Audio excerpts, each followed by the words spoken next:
All right. So 6-pack of questions. Mm-hmm. I'm going to say that one. 6. Okay. Man, I'm gonna start with this one.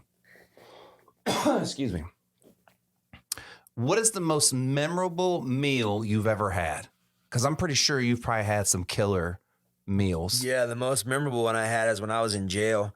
We took like 6 honey buns and squished them all together and put a bunch of M&Ms and a bunch of honey butter and all kinds of stuff and made like a pie. And at that point in time, it was really perfect because it was a bunch of my spiritual brothers while I was locked up.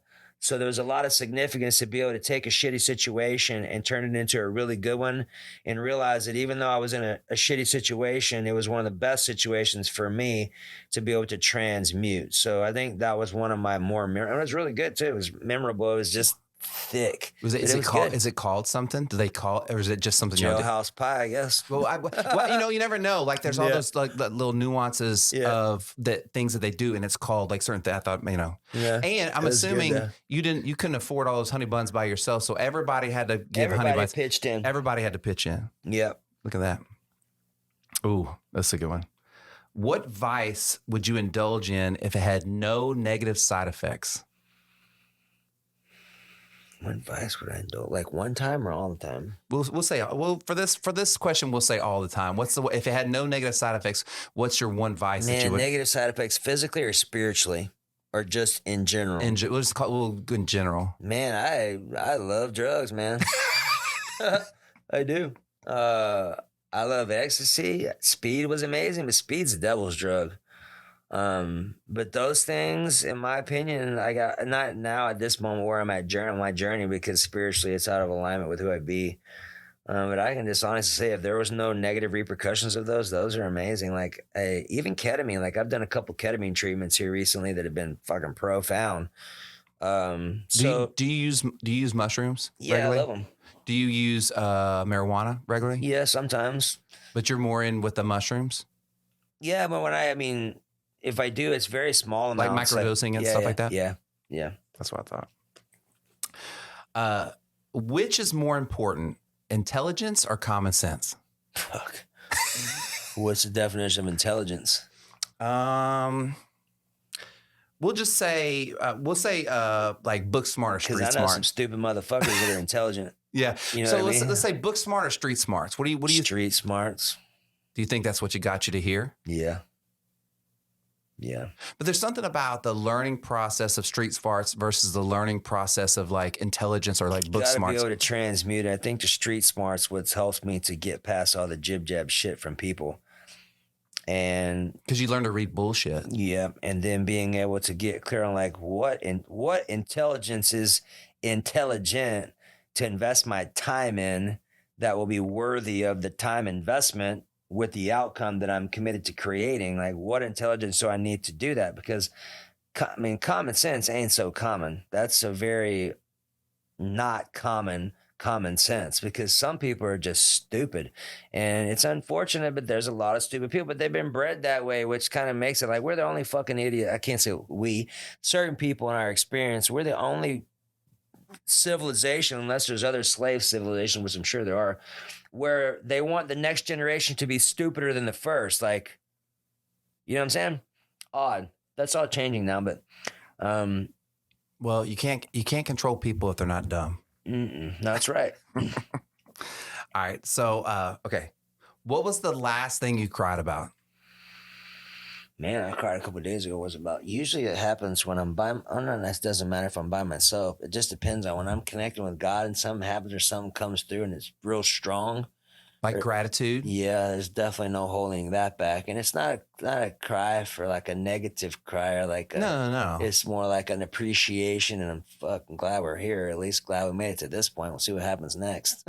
Sometimes when I'm with my daughter, like she'll do something really mundane and it'll make me cry because I just feel lucky or blessed or whatever in that moment, you know what I mean? And maybe not like a full blown cry, but a tear up or whatever. So she'll go, "Hey daddy, what's wrong with you?" I'm like, "No, I'm fine. Don't worry." Yeah.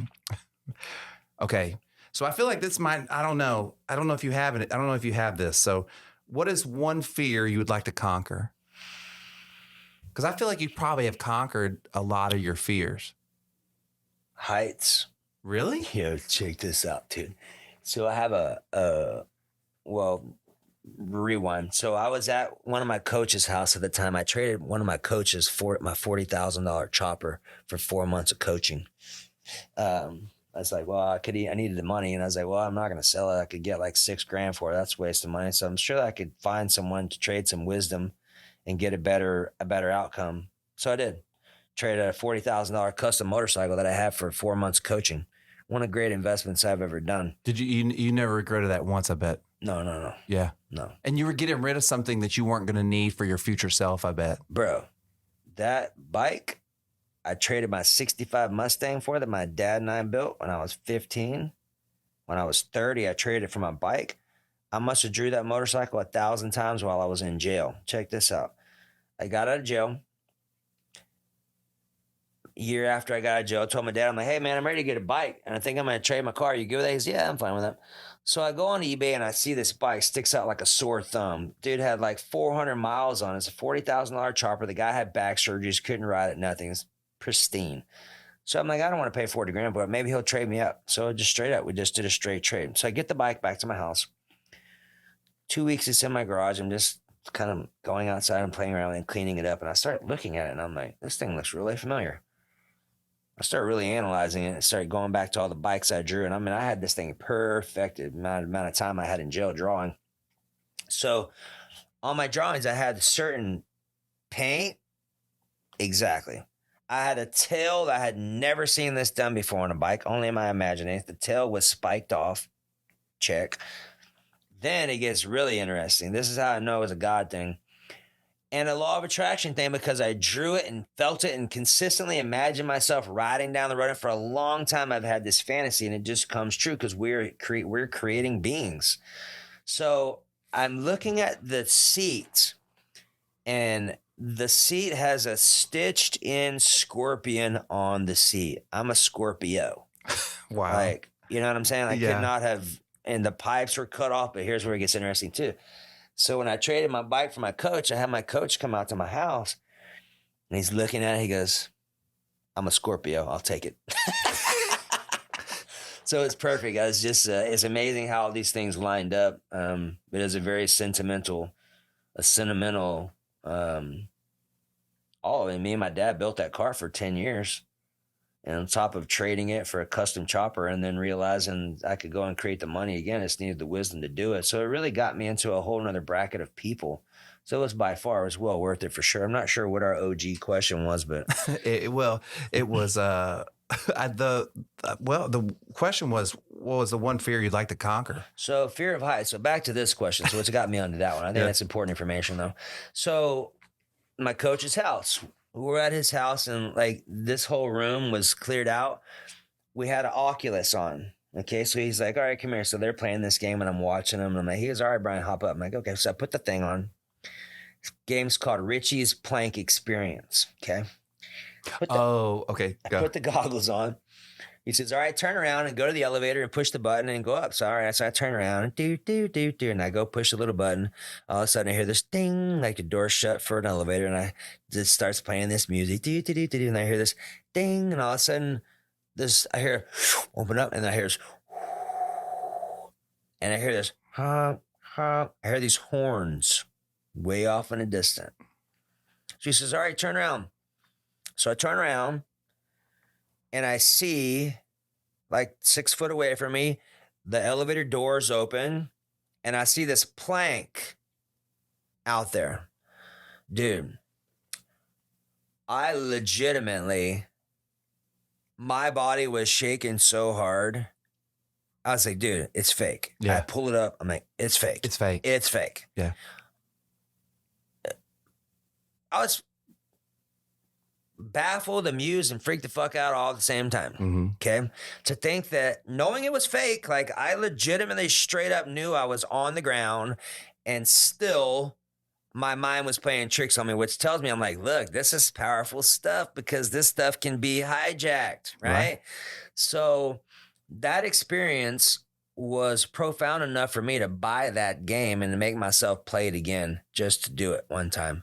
But I literally had to crawl myself out on the thing. And then when they tell me, oh, well, you need to jump off now, I'm like, oh my God. So I'm just stepping off of it until I start falling. I'm like, yeah. It was a really good experience to know that the illusion is just that, but it can look and feel really real for the uneducated and the mind that does not know the trickery behind it. You know what I mean? I have an Oculus.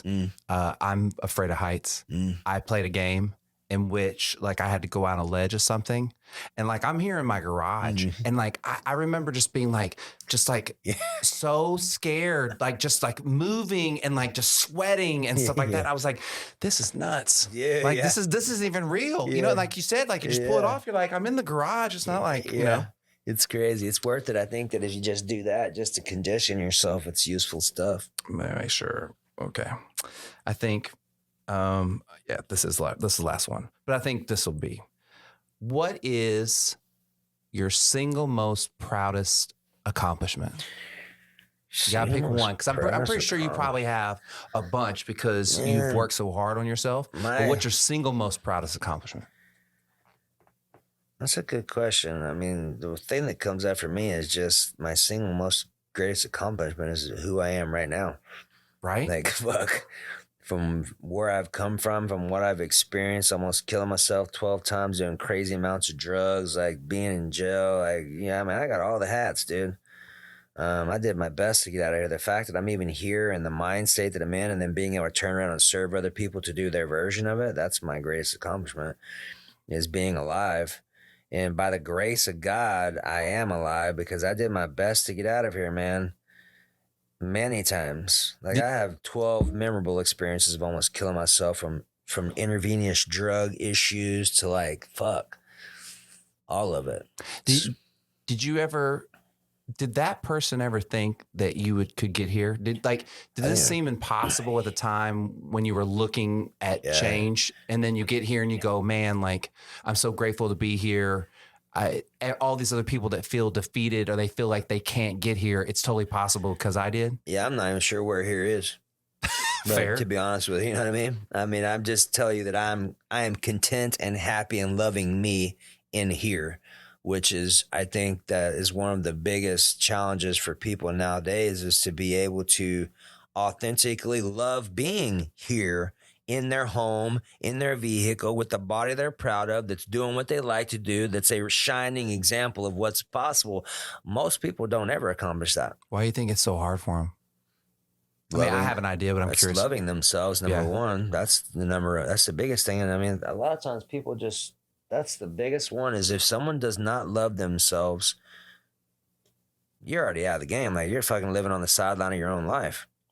I did for a long time. And many people are consciously unconscious, meaning they have consciously chose to not be here conscious. And look, our world is unfortunately, it is what it is, and we're working on changing it now. But just know that we are in the biggest school, if you will, of hard knocks, of just polarity.